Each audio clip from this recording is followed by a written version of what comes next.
Hey everyone, I'm here at the test garden this morning and it's mid-September, and I thought I'd show you some of my favorite fall flowers to keep the color going in your garden up until frost or even beyond. One of my first ones you might not normally think of as a fall flower, but it's a zinnia, and this annual blooms just nonstop from the time you plant it to the time it's finished in fall, and usually that's after the first frost.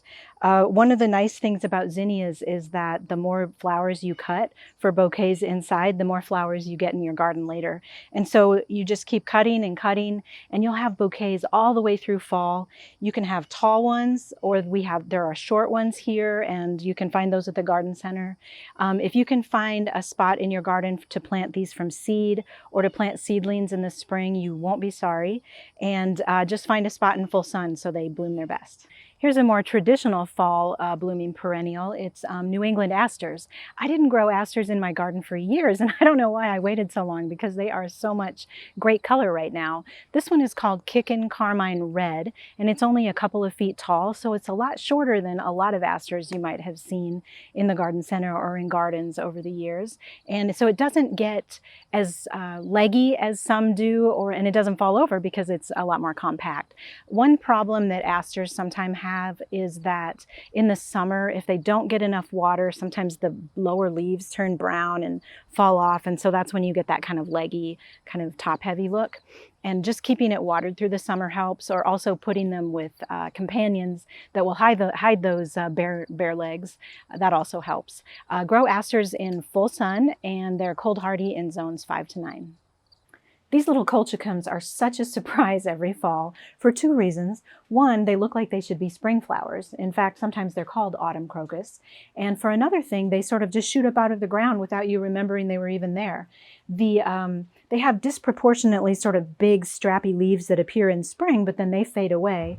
And by fall, you've forgotten you even had them there. But here they come. And they last a long time. These have been here for a few weeks at least. They're drought tolerant, they're pest resistant, they're so easy to grow. This one's called Nancy Lindsay, and it's about 6 inches tall. I also have one called the Giant, which is, as you might expect, maybe 10 or 12 inches tall. And there's also a double among lots of other cultivars available. The double is called Water Lily. These bulbs are cold hardy in zones 4 to 9. They grow best in full sun, and they're also drought tolerant and pest resistant. Look at these big fluffy seed heads on this feather reed grass. Aren't they gorgeous? This is Korean feather reed grass, and it's a little different than Karl Forster or Overdam, which you might be more familiar with. They have an earlier bloom, and it's much narrower and more upright. These guys bloom a little bit later in the year, and they grow about 3 to 4 feet tall, so they mix really well into a perennial border because it's a nice size. It's not too tall, it's not too short, and they complement almost any flower color that you put them with, they complement well. Grow this grass in full sun and in cold zones 4 to 9. Now that I've showed you a few of what's blooming and looking great in fall here at our test garden, I'm really curious to see what some of your favorite fall flowers are.